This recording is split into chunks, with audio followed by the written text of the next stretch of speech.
Hello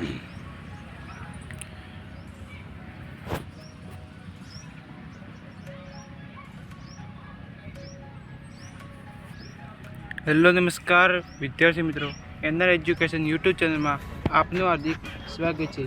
આજના વિડીયોમાં આપણે ધોરણ 11 વિજ્ઞાન અને સામાન્ય પ્રવાહ માટે ગુજરાતી વિષયની પ્રથમ ભાષાની વાર્ષિક પરીક્ષા માટે તમારે બ્લુપ્રિન્ટ જોવાના છે, એટલે કે પ્રશ્નપત્રનું માળખું। આ બ્લુપ્રિન્ટ પ્રમાણે તમે તૈયારી કરશો તો તમે પરીક્ષામાં સારામાં સારા ગુણ મેળવી શકશો। તેવી કુલ ગુણ તમારા 80 રહેશે। સમય 3 કલાકનો રહેશે। તો ચાલો હવે આપણે વિડીયોને શરૂ કરીએ। વિડીયો શરૂ કરતાં પહેલાં ચેનલમાં પહેલી વાર આવે તો ચેનલને સબસ્ક્રાઈબ કરી લેજો, વિડીયોને એક લાઈક કરી લેજો અને વિડીયો તમારા મિત્રો સાથે શેર કરી લેજો। ચાલો આપણે આ વિડીયોને શરૂ કરીએ।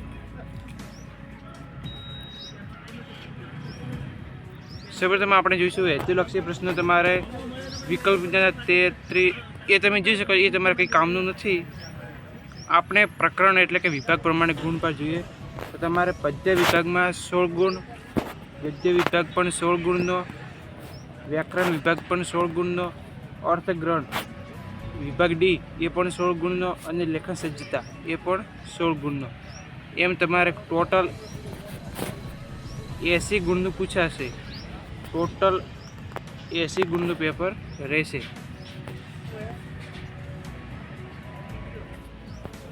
આપણે સૌપ્રથમ તો પ્રશ્નપત્રનું માળખું જોઈ લઈએ।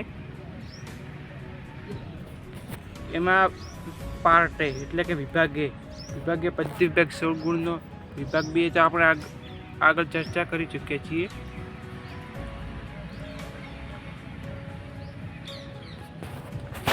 વિભાગે પદ્ય આધારિતમાં હેતુલક્ષી ઉત્તર લખવાના રહેશે। પ્રત્યેકને ગુણ એમ એ 3 ગુણનો રહેશે। ત્યાર પછી વિકલ્પ આવશે, એ પણ 3 ગુણ। ત્યાર પછી એક વાક્યમાં ઉત્તર, એ પણ 2 ગુણ। ત્યાર પછી 4-5 વાક્યમાં ઉત્તર લખવાના રહેશે। પ્રત્યેકના 2 ગુણ રહેશે।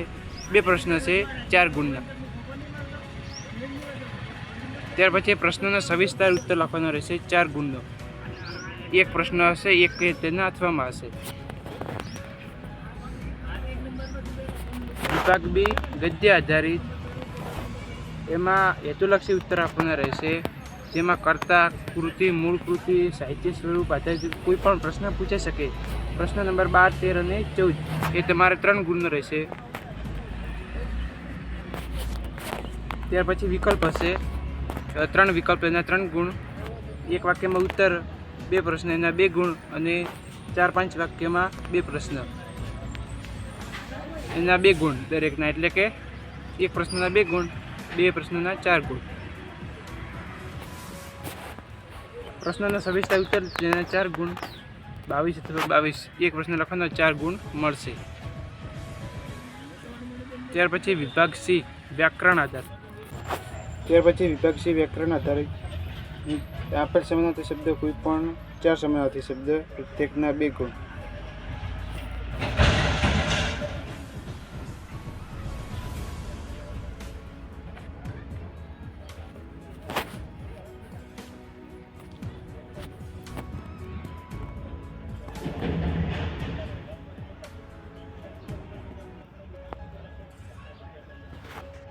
વિભાગ સી વ્યાકરણ આધારિત, સમાનાર્થી શબ્દ કોઈ પણ 4 સમાનાર્થી શબ્દ, પ્રત્યેકના 2 ગુણ।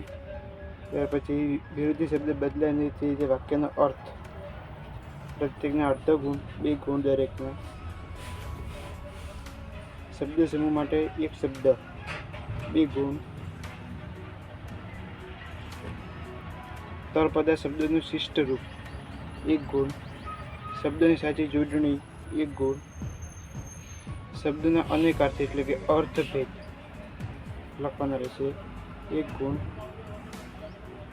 આપેલ રૂઢિપ્રયોગમાંથી કોઈ પણ 2 રૂઢિપ્રયોગનો અર્થ આપી વાક્યમાં પ્રયોગ, 2 ગુણ। ત્યાર પછી આપેલ પ્રશ્નમાં દર્શાવેલ સૂચના મુજબ કોઈ પણ 5 ઉત્તર લખવાના રહેશે। પ્રત્યેકનો 1 ગુણ, 5 ગુણ। પ્રશ્ન નંબર 17, સંયોજક શોધો। 48 પ્રત્યય સુધારો, 49 વિભક્તિ ઓળખાવો, 50 વાક્યનો પ્રકાર ઓળખાવો, 51 વાક્યનું પરિવર્તન કરો, 52 વાક્યનું પરિવર્તન કરો। ચેનલને સબસ્ક્રાઈબ કરી લેજો. ત્યાર પછી વિભાગ ડી અર્થગ્રહણ. ફકરો આપેલો છે તેને તમારે ટૂંકમાં પ્રશ્નના ઉત્તર લખવાના રહેશે. પ્રત્યેકનો 1 ગુણ, 5 ગુણનો પ્રશ્ન છે, 5 પ્રશ્ન. ત્યાર પછી ગદ્ય આપેલું છે એ તમારે લખવાનું રહેશે ઉત્તર એના ટૂંકમાં. પ્રત્યેકનો 1 ગુણ, એમાં પણ તમારે 5 ગુણ રહેશે. ત્યાર પછી ગદ્ય ખંડ આપેલો તેના ત્રીજા ભાગમાં સંક્ષેપીકરણ કરવાના રહેશે જેના 4 ગુણ રહેશે. પ્રશ્ન નંબર 63. આપેલ 2 વાક્યમાં યોગ્ય વિરામ ચિહ્ન દર્શાવી ફરીથી વાક્ય લખવાનું રહેશે. પ્રત્યેકના 2 ગુણ, 2 ગુણનો છે. એક જ પ્રશ્ન છે. પ્રશ્ન નંબર 64. ત્યાર પછી વિભાગ ઈ લેખન વિભાગ, લેખન સજ્જતા. ત્યાં તમારે પંક્તિનો વિચાર વિસ્તાર કરવાનો રહેશે. પ્રશ્ન નંબર 65, 4 ગુણ. આશરે 70 થી 80 શબ્દોમાં અહેવાલ લખવાનો રહેશે 4 ગુણનો. અને કોઈ પણ એક વિષય પર આપેલ મુદ્દા પરથી નિબંધ લખવાનો રહેશે 8 ગુણનો 1 નિબંધ. પ્રશ્ન નંબર 67 પ્રશ્ન નંબરમાં 3 નિબંધ આપી શકે છે એ તમારે લખવાનો રહેશે. હવે આપણે જોઈએ પ્રશ્નપત્રનું માળખું કે કેવું તમારે નમૂનાનું પ્રશ્નપત્ર કે આવું રીતે આવું જ સેમ તમારે પ્રશ્નપત્ર આપશે. સમય 3 કલાકનો રહેશે અને ગુણ 80 રહેશે. સૂચના તમે જોઈ શકો છો. સૌપ્રથમ આપણે જોઈશે વિભાગે પદ્યાતરી. એમાં તમારે હેતુલક્ષી ઉત્તર, દરેકને ગુણ 3, જેમાં તમારે 3 પ્રશ્ન આપેલા હશે.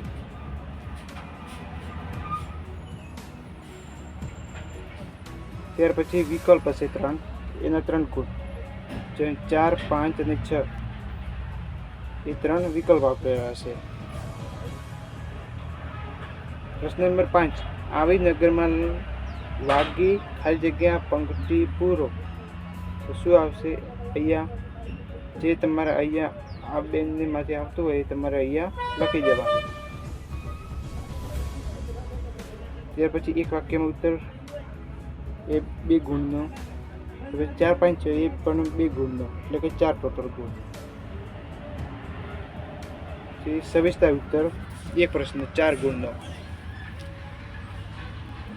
વિભાગ બી ગદ્ય આધારિત 3 ગુણના 3 પ્રશ્નો. ત્યાર પછી 3 વિકલ્પ. આ 3 વિકલ્પ 3 ગુણના 1 ગુણ એટલે. ત્યાર પછી 1 વાક્યમાં 2 પ્રશ્નો અને 4, 5 વાક્યમાં 2 પ્રશ્નો એટલે 4 ગુણ. આના 2 ગુણ. સવિસ્તર ઉત્તર 1 પ્રશ્ન 4 ગુણનો, 22 ના 3, 22 4 ગુણનો 1 પ્રશ્ન. વિભાગ સી સમાનાર્થી શબ્દ. આમાંથી આ એમ જોડવાનું જે પણ આવતું હોય 2 ગુણનો.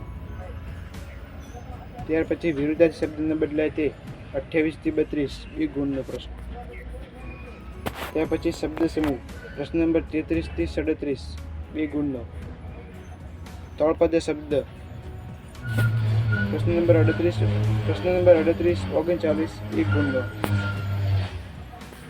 ત્યાર પછી શબ્દોની સાચી જોડણી એ પણ 40 41 1 ગુણનો. કોઈ પણ એક બંને લખવાના રહેશે, દરેકનો અર્ધ ગુણ. શબ્દનો અર્થભેદ. જીન એટલે શું અને આ જીત. ભાગ એટલે અને આ ભાગ. એનો અર્થ લખવાનો રહેશે તમારે. અર્થ લખવાનો રહેશે 1 ગુણ. રૂઢિપ્રયોગનો અર્થ આપી વાક્યમાં પ્રયોગ કરવાનો રહેશે. પ્રત્યેકનો 1 ગુણ, જેમાં તમારા કોઈ પણ 2 લખવાના રહેશે. આમાંથી 2 ગુણ મળશે તમને. ત્યાર પછી સૂચના પ્રમાણે લખવાનું છે. સૂચના પ્રમાણે તમારે લખવાનું છે. દાખલા તરીકે પ્રશ્ન નંબર 47માં સંયોજક શોધવાનું, 48માં પ્રત્યય સુધારવાનું, 49માં વિભક્તિ ઓળખાવાની, 52માં વાક્યનો પ્રકાર ઓળખાવાનો, 51માં કર્મણીનું વાક્ય બનાવવાનું અને 52માં અજ્ઞાર્થ વાક્યમાં ફેરવવાનું. વિભાગ ડીમાં તમને એક ફકરો આપેલો છે અને પ્રશ્ન આપેલા છે 5. એ 5 પ્રશ્નોના અને આ ફકરા પરથી જવાબ તમારે લખવાના રહેશે. તે દરેકનો 1 ગુણ રહેશે. આ રહ્યા તમારા 5 પ્રશ્નો. આને તમારે જવાબ લખવાના રહેશે ફકરા ઉપરથી. તે પછી ગંધખંડ. આ ફરીથી ફકરો લો. 1 ગુણ દરેકનો, 5 ગુણ, 5 પ્રશ્ન રહેશે. આ રહ્યા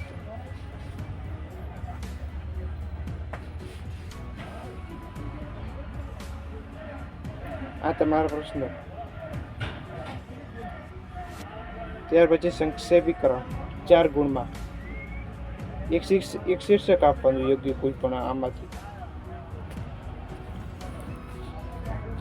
ત્યાર પછી યોગ્ય વિરામ ચિહ્ન મૂકી વાક્યને ફરીથી. આ વાક્યમાં વિરામ ચિહ્ન નથી, તે વિરામ ચિહ્ન તમારે અહીંયા જે પણ આવતું હોય એ મૂકી દેવાનું. 2 ગુણ મળશે. ત્યાર પછી છેલ્લે વિભાગીય લેખન સજ્જતા. પ્રશ્ન નંબર 65. તમારે વિચાર વિસ્તાર હશે, આ કોઈ પણ હશે એ તમારે લખવાનો 4 ગુણમાં. ત્યાર પછી કોઈ પણ અહેવાલ પૂછી શકે. વૃક્ષારોપણ, શિક્ષક વિદાય, તમારી વિદાય, કોઈ પણ સ્વચ્છતા, કોઈ પણ વિદાય પૂછી શકે છે. તમારે લખવાનો 4 ગુણમાં. ત્યાર પછી નિબંધ આપેલો છે, 3 નિબંધ આપેલા છે. એમાંથી તમારે કોઈ પણ એક શબ્દ 200 શબ્દોમાં લખવાનો 1 નિબંધ. એને તમારે 8 ગુણ મળશે. દાખલા તરીકે તમે આ લખો 8 ગુણ મળશે, આ લખો તો પણ 8 ગુણ મળશે, અને આ લખો તો પણ 8 ગુણ મળશે. કોઈ પણ એક નિબંધ લખવાથી તમને 8 ગુણ મળી શકે. તો મિત્રો, આજનો વિડીયો કેવો લાગ્યો? વિડીયો સારો લાગ્યો તો વિડીયોને લાઈક કરજો, ચેનલને સબસ્ક્રાઈબ કરજો, અને વિડીયો તમારા મિત્રો સાથે શેર કરી લેજો.